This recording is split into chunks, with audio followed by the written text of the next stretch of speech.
গ্রামের এক বৃদ্ধ লোক বাজার থেকে সস্তা দামে একটা ফুল প্যান্ট কিনে আনছে।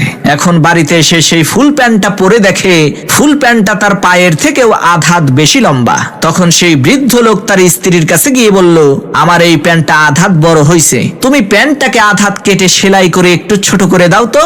লোকটার এই কথা শুনে তার স্ত্রী বলল, শালার বুইড়ার শখ কত, এক পাও কবরে গেছে, এখন আবার তার ফুল প্যান্ট পরতে হবে, যাও এখান থেকে, আমার হাতে সময় নাই।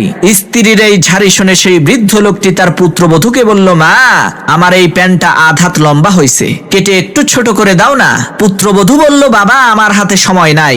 এরপর সেই লোকটি তার নিজের মেয়েকে বলল, মারে, আমার এই প্যান্টটা আধ হাত লম্বা হয়েছে, কেটে একটু ছোট করে দাস না। তার নিজের মেয়েও বলল, বাবা, আমার হাতে সময় নাই। তখন সেই বৃদ্ধ লোকটা মন খারাপ করে বাড়ি থেকে চলে গেল।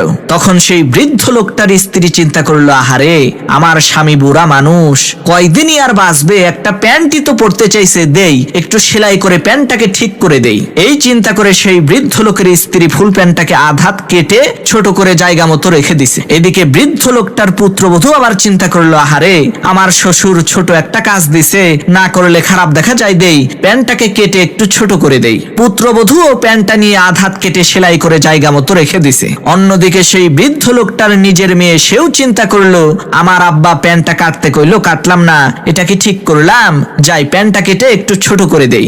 এইভাবে তিনজন মহিলা মানুষ মিলে ওই ফুল প্যান্টটাকে নির্যাতন করে 1.5 হাত ছোট করে ফেলছে। এমন সময় সেই বৃদ্ধ লোকটা বাড়িতে এসে তার ফুল প্যান্টটাকে দেখে তো অবাক, আরে সর্বনাশ, আমার ফুল প্যান্টটার হাফ প্যান্ট বানাইছে কে?